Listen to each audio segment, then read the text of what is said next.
Hi everybody, it's me Jill and welcome to Jill Informed. This is the recap of The Real Housewives of Salt Lake City, Season 3, Episode 2, Searching for Sereni-Tea. Alright guys, we are getting the Season 3 taglines. It's only for the 5 women, so either we're gonna get the taglines for the other ladies in future episodes, or they're just friends of. Unclear at this point. Okay, we are starting with Jen Shah. I'm fighting for my life, not your approval. Whitney. I'm more of a free spirit than a holy spirit. Blink, blink. Lisa. I'll always have your back if you stop stabbing me in mine.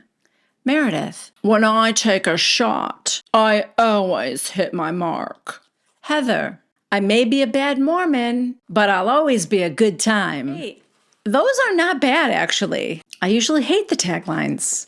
Okay, so episode 2 opens up at Jen's house, and oh my God, you guys, Jen's new house. Don't get me wrong, it's beautiful, but it's like a normal house in a nice neighborhood. Houses on either side, you know? I mean, nothing like the Shaw Chalet that was like in the mountains. Yeah, it's quite a downsize. All right, so Jen's mom comes over to, I don't know, have lunch and maybe do a jigsaw puzzle, which I think is very cute. Jen tells us that her mom has really been like a support for her and a comfort with all the legal stuff that's going on, you know? You know, she tells us that there's always new discovery and like her, every time she has to meet with her lawyers, it's very hard for her to just sit and not react when she hears all this stuff being said about her that isn't true. It's hard for her to like just sit and listen to it. She tells us this heartbreaking story about Sharif going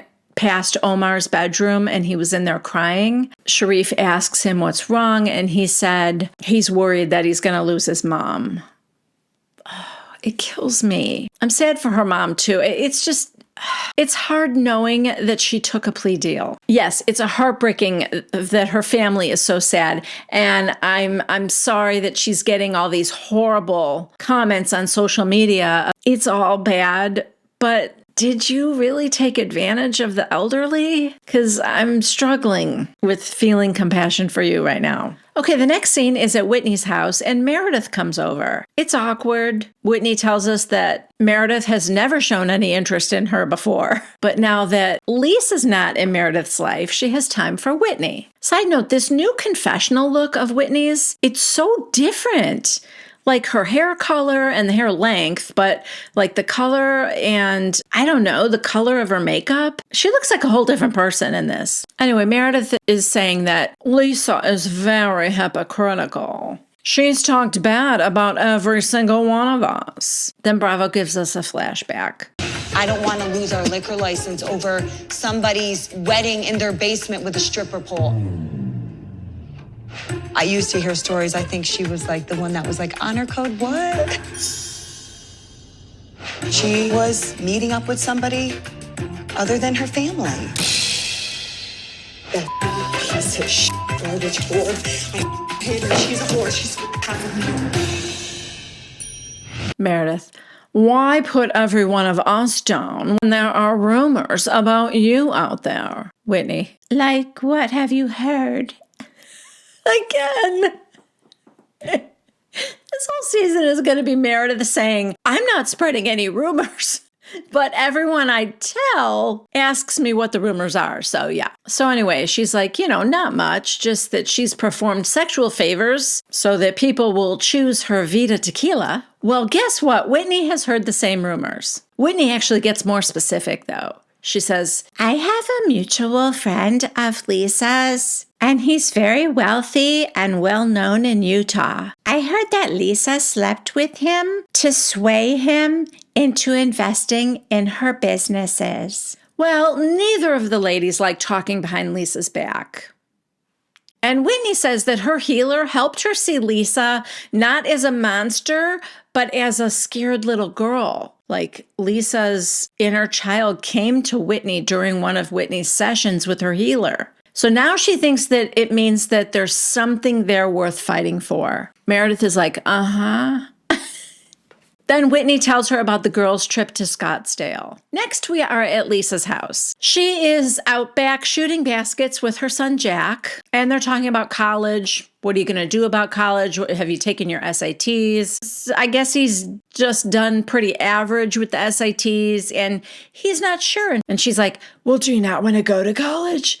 And he goes, I don't know. And she said, well, I mean, what would you do if you didn't go to college? And he's like, well, I have a business. I'll probably make more money than if I went. And Lisa's like, walk me through that logic. Jack's like, well, I already own a company, so it's like minus a step. I guess he means like he skipped a step because now he already is the owner of a business. I don't know. So he's like, if I just kill it with that, then I can start other companies. Okay. Slow your roll, Jack. Your mother has had to do unspeakable things just for the tequila company. So, you better know what you're doing. And then Jack is like, is he like 17 or something? He says, fudge college. Honestly, there's no need for it. Lisa, like, in her confessional, like, she thinks it's because she has such high expectations of herself that she may have imparted that onto her children. I don't know if she means that her expectations for her kids are too high, and like she shouldn't do that to them. Or if she's trying to say that she's passed on that like work ethic to her kids. Because if it's the second one, you definitely did not pass that on. I mean, you and your husband started a company called Fresh Wolf, and you basically put it in the names of your two sons who don't know what they're doing because, they're kids. But now they feel, or at least your older son feels this ownership of the company like, hey, I'll just start more companies. It's easy. Money just comes in. I feel like he hasn't had the hardship of a company failing. And, Lisa's now trying to talk to him about that. And she's like, look, when you can start a company and you don't need mine or dad's money, then great. Then you can be, proud of yourself. But until then, maybe consider college.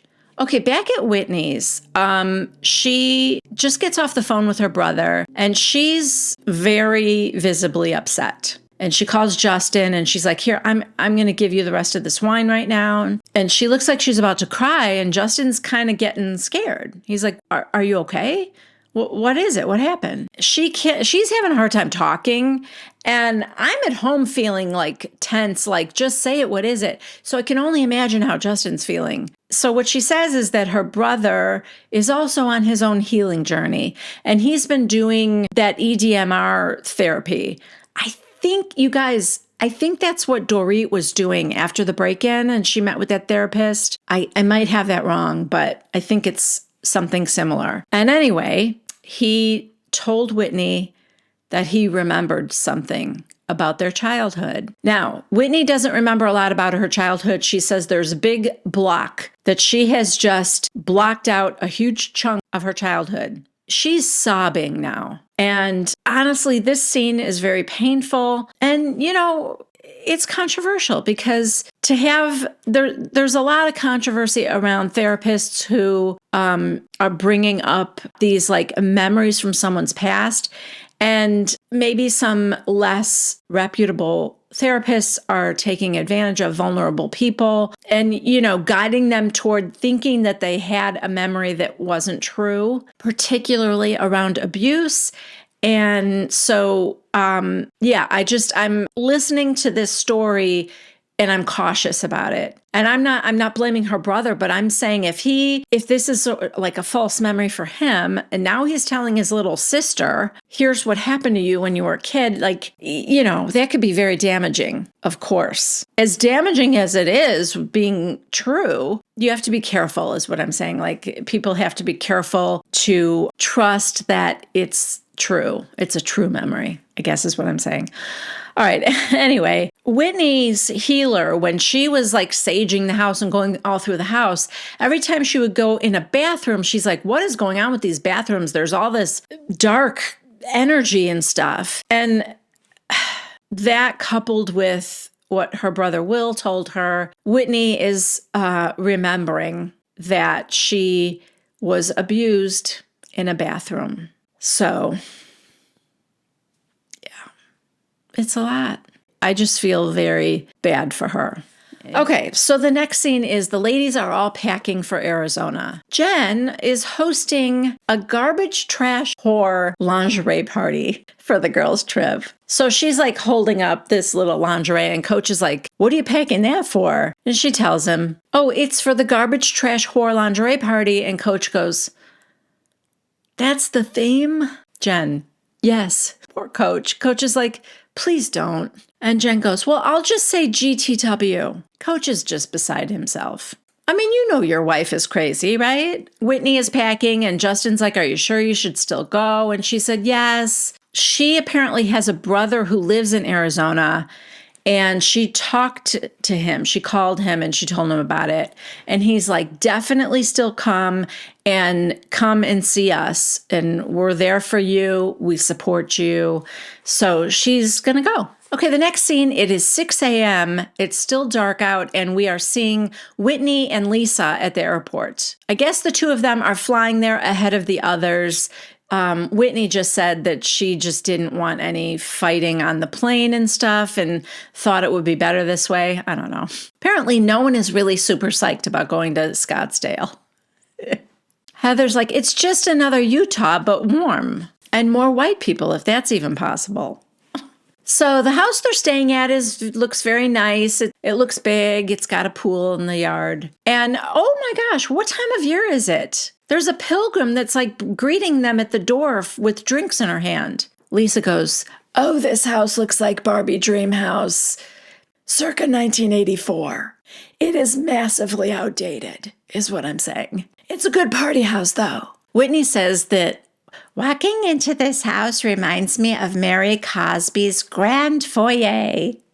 And then we see Mary's house. Yeah, everything's a little gilded and, dated. Before the others get there, Whitney and Lisa go out back in the pool, or the hot tub, I guess, and they're sitting out there talking. And they're talking about the childhood trauma. Whitney doesn't say anything about it directly. She just alludes to the fact that there is some trauma and that she's blocked out her childhood from like age 9 to 17, which is, that's not only a huge chunk, but she was a lot older. That's interesting to me. Like, she doesn't remember herself when she was 15, 16, Lisa shares her childhood, which wasn't anything like Whitney's, thankfully, but she said that her parents were like kids, raising kids. They were very young, and I guess they were missionaries, maybe. They both worked. They were never around. And so Lisa took on like a real parental role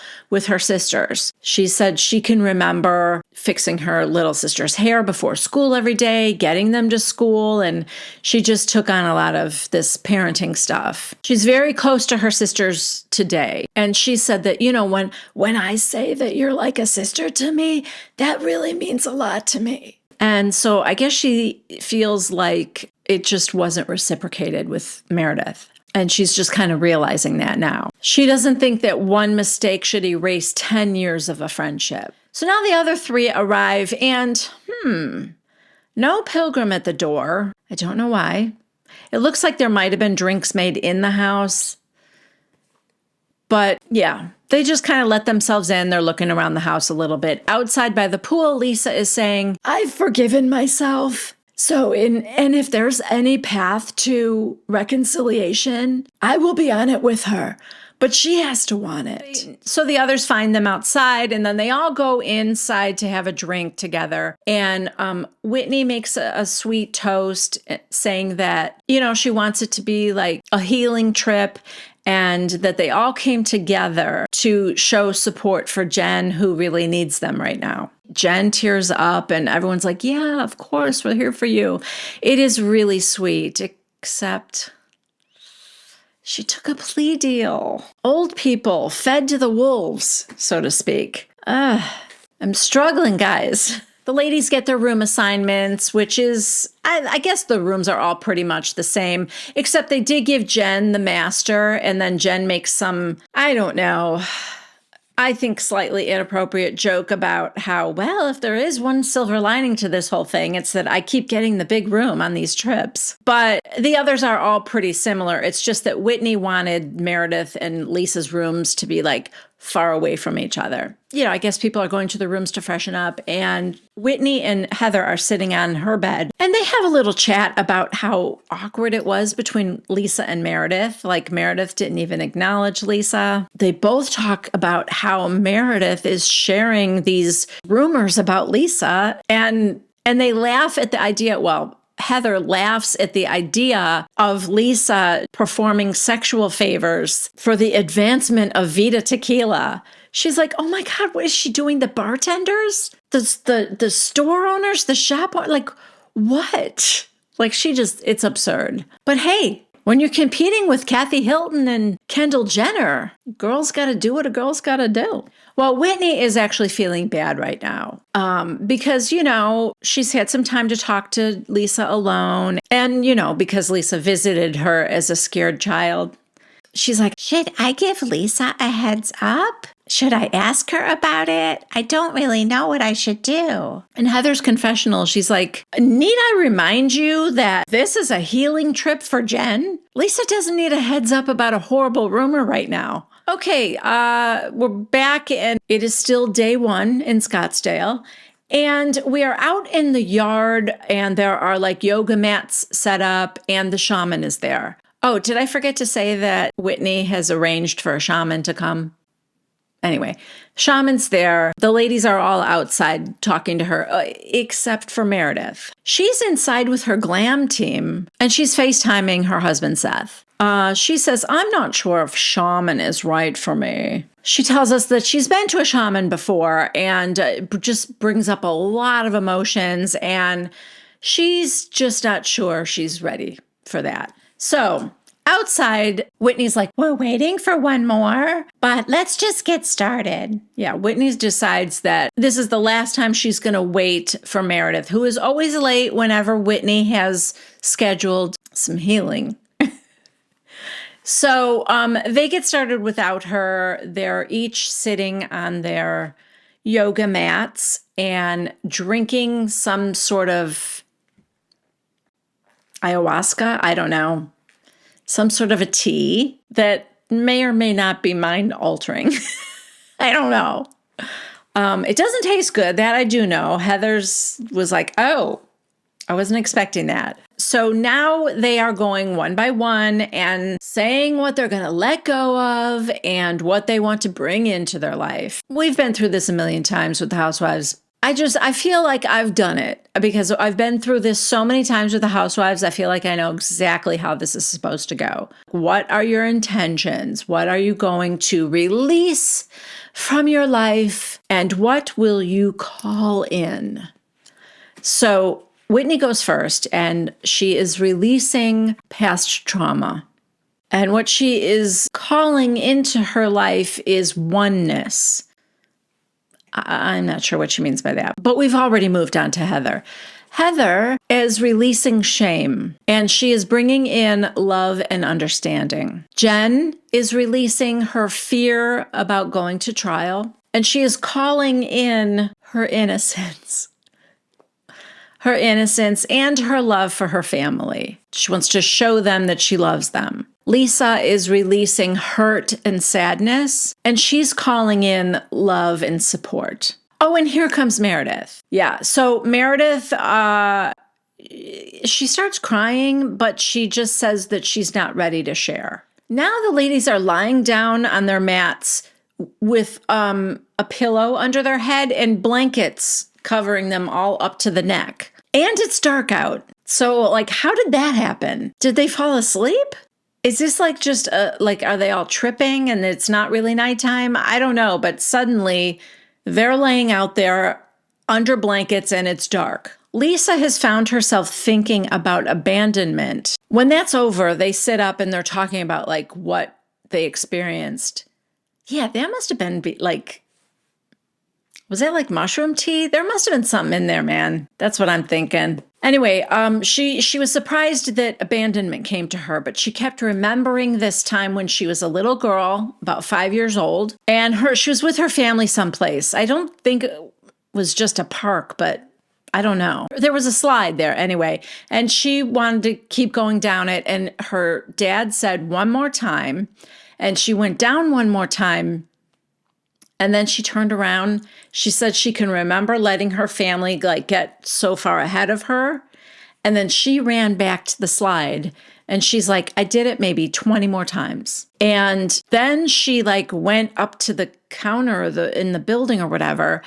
And her family was nowhere around. And she thinks that I think she said something like, I wonder if they even knew I was missing. She's there's a lot of kids in her family. So that like brought up some abandonment stuff for her. And, the other ladies are just kind of talking about how it felt. Jen said she felt like numb and tingly or something. So Meredith apologizes to the group for being late. But she says, it's because I had some anxiety about working with a shaman. And it stems from not feeling safe. So she's triggered by their last girls' trip, and she's like, and here I am with the same group again. It's a lot. So Lisa says to her, I used to feel like I was a safe space for you, Meredith, and I'm sorry. Meredith, you are not a safe space, Lisa. And Lisa goes, I know, I said, okay, never mind. I won't say another word.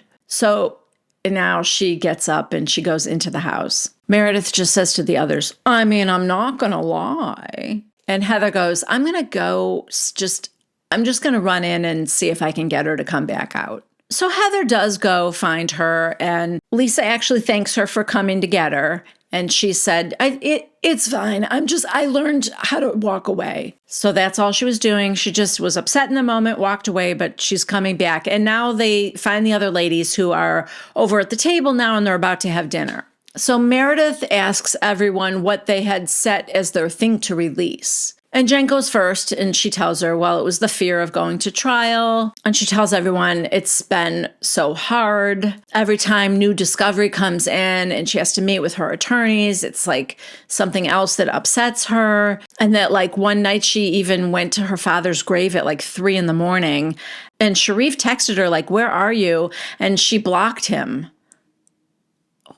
Everybody laughs at that, but I'm thinking my husband would be terrified. And I don't think that was nice, He's just worried about you. Anyway, she's a mess because she says, I just never know what's going to come at me next.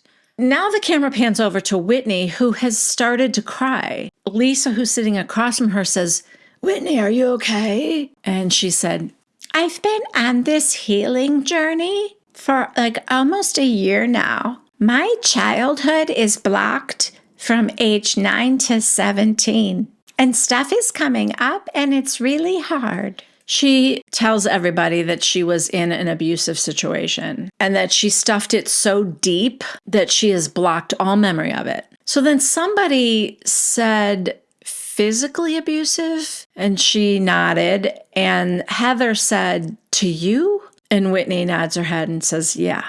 And that's the end of episode 2. What a horrible way to end an episode, Bravo. I hate that. Anyway, I'm sorry to leave you guys on such a sad note, but my hands are tied. Just a reminder that these are going to be quick and to the point so that I can catch up soon. My goal is to, at some point, be watching the rest of the episodes when everybody else is. So, yeah, that's what we got going on there.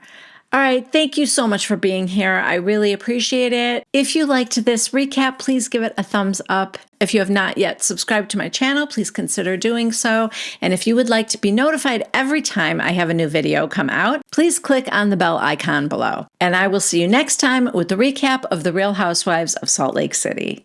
I love you guys. Bye.